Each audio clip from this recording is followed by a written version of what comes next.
저희 대학이 금년 창업 120주년을 맞습니다. 저희가 뭐 역사만 이야기할 게 아니고요. 저희들 숭실 모든 구성원들은 남다른 자긍심과 자부심이 있는데 그게 이제 우리 숭실대학이 역사만 있는 대학이 아니라 대한민국에 존재하는 많은 평범한 대학 가운데 그저 그냥 하나의 대학이 아니라고 하는 겁니다.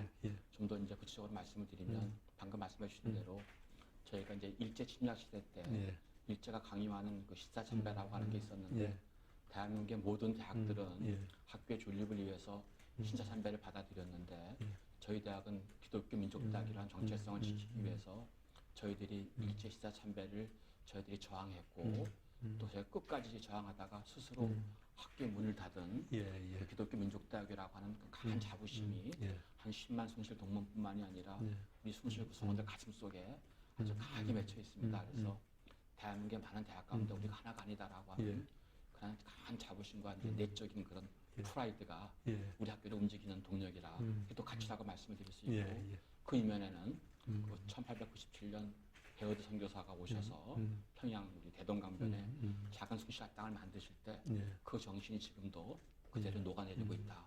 그렇게 좀 우리 대학을 말씀드릴 수 있을 것 같습니다. 대학마다 이제 다 새로운 리더십이 바뀌면 또 새롭게 특성화를 만들어내기도 하고 또 특화시켜 나가기도 합니다만 저희 대학은 방금 말씀해 주신 대로 숭실대 역사와 관련된 특성화가 많습니다.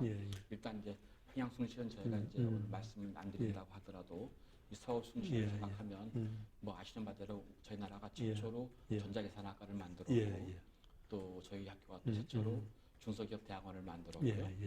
또 최초로 IT 대학을 만들었고 그게다 이제 어떤 진리와 봉사라고 하는 관학 이념과 관련성이 있다라고 볼 수가 있겠고요. 그러한 최초라고 하는 개념을 가지고 저희가 이제 학교의 기본적인 특성화 전략을 가져가고 있습니다. 그래서 이제 말씀을 드리면 특히 이제 우리나라의 IT 분야에 대해서 특화시켜 나가는 프로그램을 유지하고 있고요. 또 그리고 또 하나가 이제 진리와 봉사라고 하는 관학이념 충실한 사회복지학과 다른 한국의 사회복지 분야에 필요한 인재들을 거의 배출해내고 있다라고 이제 말씀을 드릴 수 있고요. 또 최초 전자계산학과를 만들어서 지금은 좀 달라졌습니다만 우리나라 금융기관이 전산화를 해나갈 때 금융기관에서 봉사하는 분들의 반 이상이 다 숭실대 출신이다 이렇게 이제 말씀을 드릴 수 있습니다. 이제 그러한 맥락에서 지금 최근에 이제 그 4차 산업혁명이 이루어지면서 결국 이제 디지털을 기반으로 한 융합 인재를 만든다라고 했을 때도 저희들이 IT를 기반으로 해서 지금 제 생각에는 지금 제가 내건 특화 방향, 특성화 방향은 그 4차 산업혁명에 걸맞는 제가 내건 비전은 이제 우리가 통일을 지향하니까 통일시대가 하나의 축이고 통일시대 융복합형형 창의적 인재를 육성하자라고 하는 게 제가 이제 숭실의 그림이고 저희 나름대로 인재상이고 거기에 맞춰서 숭실도 특성화 방향을 이렇게 좀 가져가고 있습니다.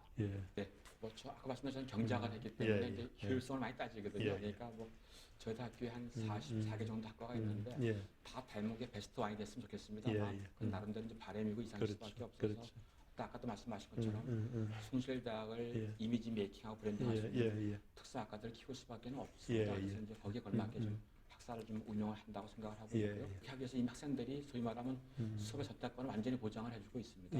말씀드린 대로 뭐 7+1 제도라든지 전과를 마음대로 할 수 있는 거라든지요.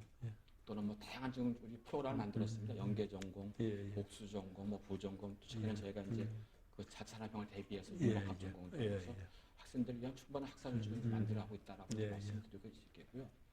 또 하나가 이제 교수님이 결국 훌륭한 연구가 훌륭한 교육과 연결되는 부분이기 때문에 좀 제가 여유만 되면 우리 숭실대학을 이 IT를 기반으로 한 실리콘밸리를 좀 만들고 싶습니다. 그래서 이제 지금 제가 기회가 주어지면 이제 ICT 융복합센터를 지어서 그 안에서 정말 숭실대학뿐만 아니라 대한민국을 리딩하는 좀 훌륭한 연구 성과가 나올 수 있도록 좀 그런 인프라를 좀 만들고 싶습니다. 그래서 뭐 제가 마음속에 가지고 있는 거는 아직도 우리가 노벨상을 못 받고 있지 않습니까? 최소한 숭실대학의 훌륭한 교수님들의 훌륭한 연구 결과가 노벨상 후보라도 좀 올라갈 수 있도록 좀 그런 연구소를 좀 육성해 보고 싶다라고 하는 것이 제 계획이고 좀 기도하고 있고요. 그걸 만들어낼 수 있도록 좀 그것도 선택과 집중 차원에서 그렇게 해나가려고 합니다. 그다음에 직원의 복지 부분에서는 사실 뭐 아시다시피 반값 등록금 등등해서 최근 교직원들 분들에 대해서 좀 노력하실 만큼 충분한 이제 뭐 급여제를 정해드리고 있지 못한데 총장으로서 상당히 좀 마음이 좀 안타깝고요. 또 지금도 예산을 들여다보면 쉽진 않지만 그럼에도 불구하고 좀 이렇게 비물질적인 차원으로 좀 우리 직원들이 좀 더 학교에 대해서 애정을 많이 갖고 또 다른 또 복지를 느낄 수 있도록 뭐 행정 시스템의 효율화라든지 또는 뭐 특별하게 성과를 내면 좀 해외 연수를 갔다 오실 수 있게 한다든지 또 성과가 좋으신 분들한테는 나름대로 좀 승진이나 승급을 좀 빨리 할 수 있게 해야 된다든지 나름대로 또 다른 측면에서 노력한 봉사에 대한 성과를 이렇게 본인들이 느껴가면서 그곳에서 보람과 만족을 느낄 수 있는 그런 차원의 좀 복지를 좀 하나하나 구상을 하고 또 때가 되면 좀 진행을 하려고 좀 그렇게 좀 생각을 하고 있습니다. 소통은 정말 학교를 이끌어가는 매우 총장으로서 가져야 할 중요한 리더십 중에 하나라고 생각을 하고 있고요. 이건 뭐 저희 대학도 이미 오래전에 이 갈등이 늘 학교에 존재하니까 어느 조직은 그래서 뭐 갈등 조정위원회라는 이제 규정화된 것도 있지만 그건 사실은 이제 규정상의 위원회이기 때문에 큰 의미를 갖고 있지 않고요. 저는 좀 당장 제가 총장 되면서 어떤 일부터 했냐고 잘 아신 것처럼 교무위원회 학장들하고 설득하는 게 잘 어렵지 않습니까? 그렇죠. 그래서 저희 2주마다 교무위원회를 하는데 그냥 교무위원회에서 라운드 테이블에서 뭘 하려고 하면 이게 문제가 많기 때문에 교무위원회가 열리는 그 주간은 점심을 같이 먹습니다. 총장이 결정해야 될 정책 결정이나 또 중요한 아젠다가 있으면 밥 먹어가면서 자연스럽게 이제 이야기를 나누는 것이 이제 우리 교수들과 소통이고요. 또 우리 직원들과 소통의 문제는 이제 제가 이제 당장 3월 달 할 건데요. 이제 팀장들과의 이제 간담회를 정례적으로 할 거고요. 또 그러고 나서 또 과장들 또는 우리 직원들하고 이렇게 제가 주기적으로 이제 정례하는 간담회를 해서 이제 해나갈 거고요. 그다음에 이제 뭐 비정기적으로 그냥 식당 가서 이렇게 같이 어울려서 뭐 제 얘기도 하고 얘기도 듣고 그래서 찾아가는 이제 그런 행정을 통해서 소통을 해결하려고 그러고요. 또 학생들도 거기에 마찬가지고요. 가능한 한 좀 자주 보고 대화를 나눠야지만 이 소통의 문제가 해결된다라고 하는 것이고 또 제가 제 나름대로 홈페이지를 만들었습니다. 이름이 이제 황준성의 신문고입니다. 거기에는 우리 숭실과 관련되고 있는 모든 사람들이 들어와서 에브리데이 글을 올리고 제가 매일매일 보고 에브리데이 피드백을 해주고 있습니다. 그래서 이제 온라인으로 해결이 안 되면 약속을 잡아서 이제 총장실로 와도 되고 제가 찾아가도 되고 그렇게 좀 소통을 해나가고 있고요.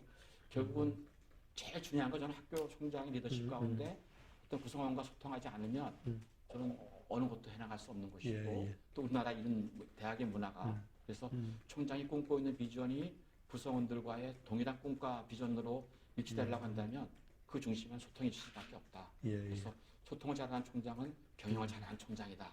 그렇게 감히 말씀드릴 수 있을 것 같습니다. 그래서 저는 저의 경영 철학주나 경영 스킬 중에 하나를 소통을 잘하는 총장을 우선순위에 두고 이제 있습니다. 뭐 제 생각에는 뭐 저희가 어차피 이제 학교에 그 교육에 못납고 있다 보니까 이제 뭐 새 정부의 교육 정책에 바람일 수밖에 없겠는데요. 저는 뭐 지금 총장 되기 이전 평교수 시절부터 좀 안타까움이 있었는데 결국은 대학이라고 하는 역할이 크게 뭐 두 가지지 않겠습니까? 이제 사회가 필요로 하고 있는 전문 인력을 배출하는 것이고 또 하나는 그런 측면을 넘어서 한 대한민국을 이끌어가는 지도자들을 만들어놓은 또 다른 사명이 있는데 사실 이제 그 두 사명을 감당할 수 있도록 사실 교육부는 나름대로 교육의 미래의 아젠다를 좀 제시해주고 그런 좀 그림을 그려줬으면 싶은 것이 이제 평상시자가 이제 교육부에 대한 바람이었습니다. 근데 이제 학교에서 있다 보면 그런 측면보다는 아주 좀 단편적이고 좀 공감하시고 근시안적으로 자꾸 대학들을 이제 교육부가 원하는 방향으로 이렇게 이제 몰아가는 어떻게 보면 이제 규제적 메커니즘을 가지고 대학을 관리해 온 것이 아닌가. 그래서 정말 뭐 대학 나름대로 대학의 정체성과 권학 이념을 가지고 학교를 경영하지만 오히려 그 위에서 종합적으로 대한민국의 고등교육에 대한 미래 비전을 제시하고 방향을 제시해 주는 게 교육부여야 할 텐데 최근에 특히 안타까운 건 이제 구조개혁이 좀 그런 측면이 있습니다. 그러니까 물론 교육부로서는 고육주책일 수밖에 없는 거죠. 학령 인구는 감소하고 대학은 너무나 많은 정원을 늘여놨고 이들을 방치할 수 없는 도덕적 책무와 뭐 부담이 있는 것은 사실이지만 저는 그걸 풀어가는 방향성에서는 좀 문제가 있다고 생각이 되어지는 게 사실은 뭐 제 생각에는 그냥 시장 논리대로 그냥 이렇게 움직여지는 시장의 흐름에 따라서 대학들이 스스로 경쟁력을 이끌어갈 수 있도록 대학에게 맡겨놓으시는 것이 더 좋은 것 같은데 인위적으로 이제 자원을 관리하다고 하다 보니까 평가를 할 수밖에 없는 것이고 그 평가지 보면 상당히 정량화되어 있는 그래서 그런 비판 여론이 많아지니까 뭐 2주기 때는 정선 부분을 높이겠다고는 했지만 뭐 교수 몇 명이 뭐고 전형률 확보율이 얼마고 그건 사실은 교육부가 고민해 줄 부분이 아니고 대학들이 고민할 부분이고 대학들이 그런 교육 역량을 키우지 못하면 시장에서 수험생들이 판단을 해서 그 대학을 선택하지 않도록 소위 말하면 수요자 중심으로 대학을 운영하게 내버려둬야 되는데 올해 좀 반대인 규제로 운영한다는 것이죠. 만약에 정말 미래 입학 자원이 부족하다라고 한다면 그건 대학들이 자구적으로 노력을 해가지고 그 부분을 극복하도록 하는 것이 바람직하고 교육부는 그것에 대한 나름대로 출구 전략을 만들어주는 쪽으로 포커스를 맞춰서 정책을 세워나가는 것이 맞고 만약에 한다면 더 중요한 거는 그런 미시한적인 측면보다 방금 말씀하신 대로 4차 산업혁명 시대 한국의 고등교육은 어떻게 가져갈 것인지에 대한 우리 비전을 제시하고 그렇게 나가는 것이 제가 다음 정부 때 기대하는 교육부의 바람이다. 좀 그렇게 이제 말씀드릴 수 있을 것 같습니다.